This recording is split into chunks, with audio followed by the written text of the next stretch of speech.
hãy tìm giúp cho cô Nhàn một món đồ vật có âm đầu là âm phờ. Đó là gì vậy con?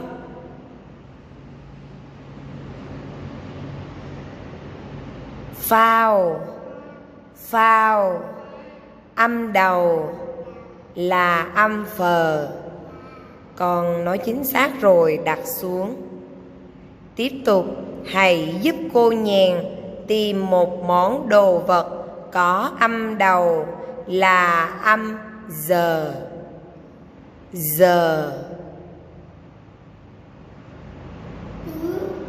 Trứng âm đầu là âm chờ.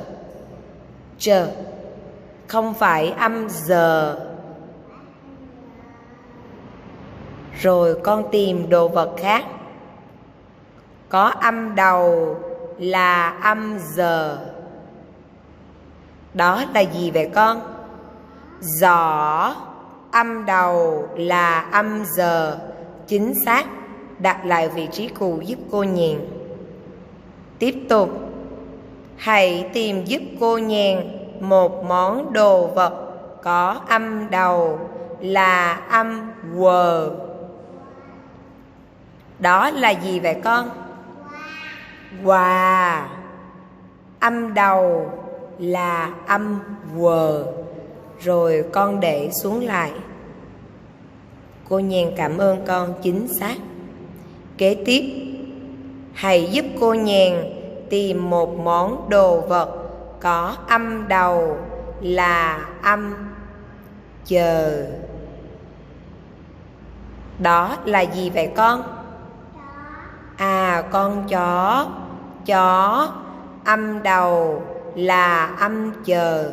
Chính xác, đặt lại vị trí cũ. Cô Nhàn cảm ơn Anna. Tiếp tục, hãy tìm giúp cô Nhàn một món đồ vật có âm đầu là âm chờ. Đó là gì vậy con? Trứng âm đầu là âm chờ. Chính xác. Cô Nhàn cảm ơn Anna. Đặt lại vị trí cũ giúp cô Nhàn. Hãy tìm giúp cô Nhàn một món đồ vật có âm đầu là âm bờ. Đó là gì vậy con? À, đèn pin. Pin âm đầu là âm bờ. Chính xác. Sáng.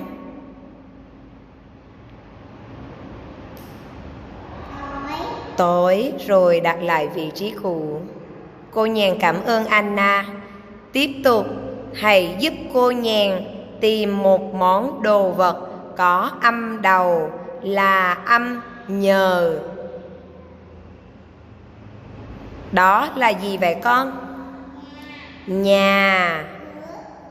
À, cái cửa của căn nhà. Cửa chính. Nhà âm đầu là âm nhờ. Rồi đặt lại vị trí cũ. Cô Nhàn cảm ơn con.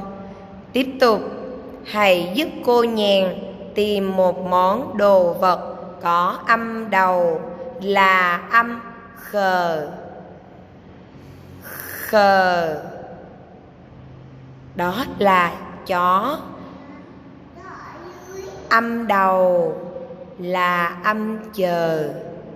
Chờ, không phải âm khờ. Mình đặt lại vị trí cũ con à. Tìm lại giúp cho cô Nhàn một đồ vật có âm đầu là âm khờ. Đó là gì vậy con? Khỉ âm đầu là âm khờ. Anna làm tốt lắm. Đặt lại vị trí cũ cho cô Nhàn. Chính xác. Cuối cùng, hãy tìm giúp cho cô Nhàn một món đồ vật có âm đầu là âm ngờ. Ngờ. Ngờ.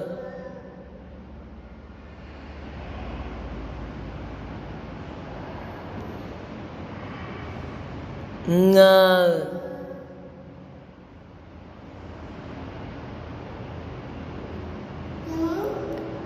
Âm chờ, chờ, không phải âm ngờ mình đặt lại.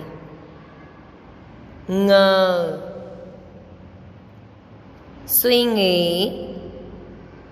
Một đồ vật có âm đầu là âm ngờ.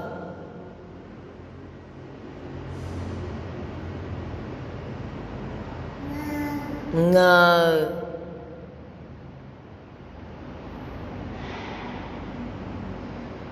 Đó là nhà, âm đầu là âm nhờ.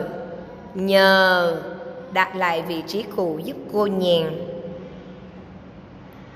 Cô nhàn cần con tìm giúp cô nhàn một món đồ vật có âm đầu là âm ngờ. Ngờ. Trái gì màu vàng? Có thể ăn được. Bắp còn gọi là trái. Trái ngô. Ngô màu vàng. Ngô âm đầu là âm ngờ. Ngờ. Rồi để lại vị trí cũ. Hãy tìm giúp cô nhàn một món đồ vật có âm đầu là âm thờ. Đó là gì vậy con? Thỏ. Âm đầu. Con thỏ nhảy. Thỏ âm đầu là âm thờ. Chính xác. High five. Đặt lại vị trí cũ nào.